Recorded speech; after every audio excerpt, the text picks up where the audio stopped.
says something and I say, I don't care. That's where I'm always trying to get to, right? Like, that's what research is for me, is just arming me with enough information where I feel like, okay, this is mine now, and this is how I'm going to behave. So he says, this is mine now, and this is how I'm going to behave. Behaviour-led acting is always the best form of acting. As well as that, he also says before that he wants to know more about his character than anyone else on that set. Of entrances and exits. I love doing all the work about, well, let's backload about where the guy's coming from and why, how he got here, and where's he going. I love to finish scenes. Anytime there's the, you know, the old ... Finish it out, write it out. Expound, just finish, right? And I write a lot on scripts, write way more than I ever actually say, but I have it. It loosens me up on the entrance and the exit. Obviously the script and the character is important, but filmmaking is a director's medium, in my point of view. And you really need to be able to trust that director, work with that director, and know that that director is going to push to get the best out of you. Job to get the job. That isn't, get that out of your head. Your job is present your version of this character. That's your job. You go in, you show, this is what I would do with it. It might not be right for them, and that's fine. Then you walk away and you forget about it and you might get it. That's completely right. If you go in with the attitude of, I need this, then you can feel that and it doesn't feel right. Okay, I'm going to the meeting. We'll see if it. Wait, what meeting? The meeting with the city government. Oh my God, are you actually doing that? This is so embarrassing. I don't think it's embarrassing. I really, really love this audition tape by Chris Pratt. So, one, he transpositions it by actually sitting in an office chair and in an office, making it really, really believable to see him in that role. Number two, he doesn't overperform, over-deliver. The parameters are perfect. I think I've always had a pretty good work ethic, and I also... I believe that, and Lord Attenborough told me this 20 years ago, yeah. Dickie, who passed away recently, he said, you know, when you find your ambition, all this stuff will clear up. Now, it's never that simple. Find your ambition? My ambition, yeah. So when you stop thinking about yourself as someone who's on the outside, and you start really seeing what's possible from you. Cops and lawyers wouldn't dare cross any of you.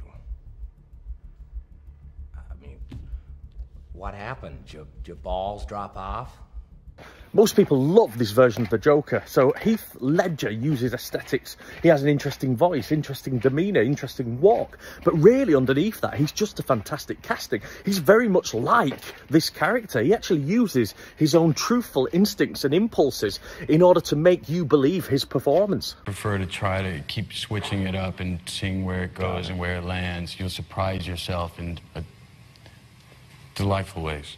So Brad Pitt here is talking about how on every single take he likes to start afresh, go on a whole different journey, make sure that his instincts and impulses are firing off, and just follow them and see where they take him.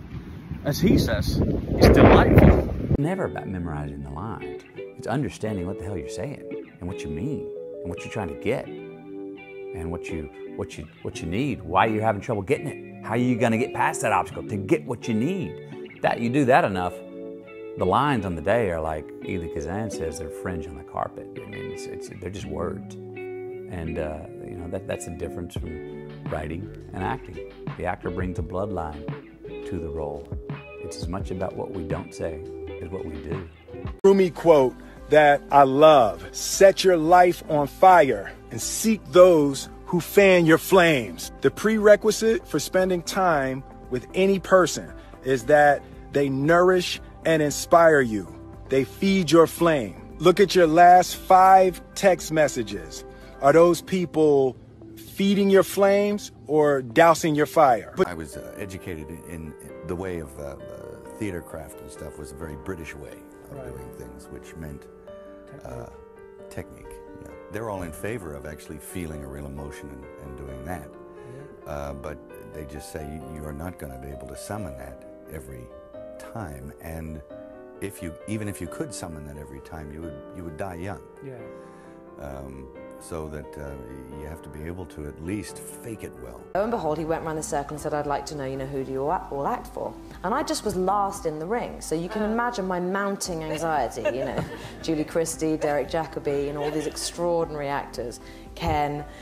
And every single person said either a parent or a loved one who had passed away.